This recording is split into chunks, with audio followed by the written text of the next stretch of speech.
يا أيها المزمل قم الليل إلا قليلا نصفه وانقص منه قليلا أو زد عليه ورتل القرآن ترتيلا إنا سنلقي عليك قولا ثقيلا إن ناشئة الليل هي أشد وطئا وأقوم قيلا إن لك في النهار سبحا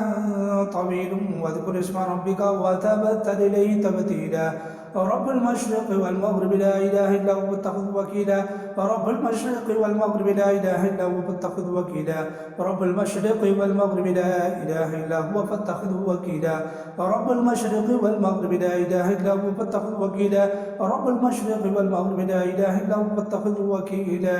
واصبر على ما يقولون واهجرهم هجرا جميلا وذرني والمكذبين أولي النعمة ومهلهم قليلا إن لدينا أنكالا وجحيما وطعاما ذا غصة وعذابا أليما يوم ترجف الأرض والجبال وكانت الجبال كثيبا مهيلا إنا أرسلنا إليكم رسولا شاهدا عليكم كما أرسلنا إلى فرعون رسولا فعصى فرعون الرسول فأخذناه أخذا وبيلا فكيف تتقون إن كفرتم يوم يجعل البلدان شيبا السماء منفطر به كان بعضهم مفعولا إن هذه تذكرة فمن شاء اتخذ إلى ربه سبيلا إن ربك يعلم أنك تقوم أدنى من ثلثي الليل ونصفه وثلثه وطائفة من الذين معك والله يقدر الليل والنهار علم أن لن تحصوه فتاب عليكم فقرأوا ما تيسر من القرآن علم أن سيكون منكم مرضى وآخرون يضربون في الأرض يبتغون من فضل الله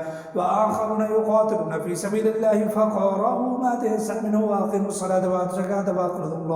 وأقرضوا الله قرضا حسنا وما تقدموا لأنفسكم من خير تجدوه عند الله هو خيرا وأعظم أجرا واستغفروا الله إن الله غفور رحيم.